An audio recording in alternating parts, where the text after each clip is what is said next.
Hello, good morning সবাইকে। কেমন আছো তোমরা সবাই? আশা করি সবাই খুব খুব খুব ভালো আছো। বাট আমিও খুব ভালো আছি, কিন্তু আমার গলা শুনে তোমরা যারা আমাকে নোটিস করো বা যারা আমার ভিডিও সবসময় দেখে থাকো, তারা বুঝতেই পারছো যে আমার কিন্তু প্রচুর ঠান্ডা লেগেছে, যার কারণে গলার আওয়াজ কিন্তু একদম মোটা হয়ে গেছে। তো ঠিক আছে, ভয়েসটা দিচ্ছি, একটু ভয়েসটাই নয় অ্যাভয়েড করো, বাদবাকি সমস্ত কিছু সুন্দর করে নোটিস করো।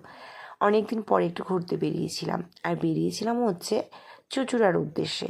তো কোথায় যাব প্ল্যানিং আগে থেকে একটু ছিল, তারপর যাবার পরে দেখো তোমাদের সাথে পরিবেশটা জাস্ট শেয়ার করছি। পরিবেশটা খুব শান্ত স্নিগ্ধ একটা পরিবেশ। আর এই স্কটেজটার নামটা আমি ভুলে গেছি, কিন্তু আমি ডেসক্রিপশন বক্সে অবশ্যই লিখে দেবো। স্কটেজটা এত সুন্দর লেগেছিল, প্রথমে ঢুকতে গিয়ে আমি আর ভিডিও করিনি।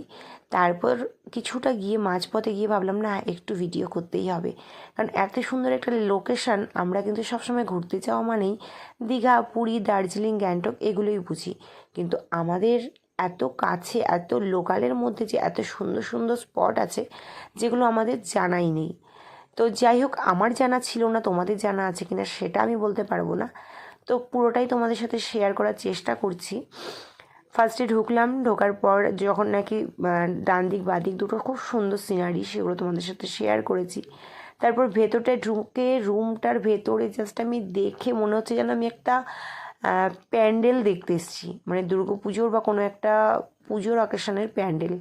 তো দেখো, মাথার উপরে এরকম দুটো সখী রয়েছে, আর ওপরে কুলো দিয়ে সুন্দর করে কাজ করা রয়েছে, সব বেতের কাজ। খুব ভালো লেগেছে দেখতে, আর ডেকোরেশনটা সত্যিই খুব সুন্দর। আর ঝালরটা তো খুবই ভালো, মানে ঝাড়বাতিটা তো খুবই সুন্দর লেগেছে।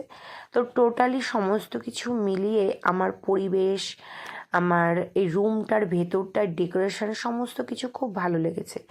সাইডে রয়েছে দেখো একটা ড্রেসিং টেবিল, আর ড্রেসিং টেবিলটার এখানে রয়েছে ওদের মানে কি বলবো, একটা ল্যান্ড ফোন রয়েছে, দুটো ওয়াটার বোতল রয়েছে, আর রয়েছে একটু টুকটাক কিছু মেনু কার্ড হ্যানা ত্যানা, আর দুটো রয়েছে বেতের মোড়া।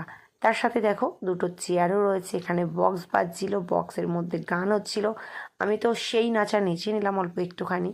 তো যাই হোক, তারপর দেখো বেডটা খুব একটা ভালো করে দেখাতে পারিনি। বেড নর্মালি যেমন সব রুমে থাকে তেমন একটা বেড রয়েছে, আর কোয়ালিটি টাইম স্পেন্ড করতে কার না ভালো লাগে।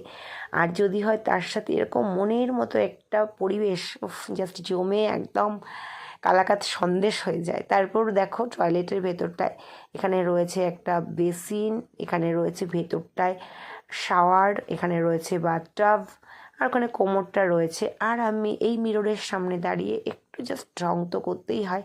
মিররের সামনে দাঁড়ানো মানে ঢং তো চলেই আসে অটোমেটিক্যালি। সো খুব ভালো লেগেছে। তোমাদের কেমন লেগেছে তোমরাও কিন্তু জানাতে ভুলো না, কেমন? আমি খুব এনজয় করেছি আজকের দিনটি। তো তারপর দেখো বেরিয়ে আসার সময় জাস্ট আমি একটু হাঁটছিলাম, আর আমার ভালোবাসার মানুষটা, মানে আমার প্রাণ প্রিয় মানুষটা আমার একটু ভিডিও শ্যুট করে দিচ্ছিল। খুব খুব ভালো লেগেছে। তোমাদের কেমন লেগেছে অবশ্যই কিন্তু জানাতে ভুলো না। টাটা সবাইকে, খুব খুব ভালো থেকো, আর আমার পাশে থেকো সবাই।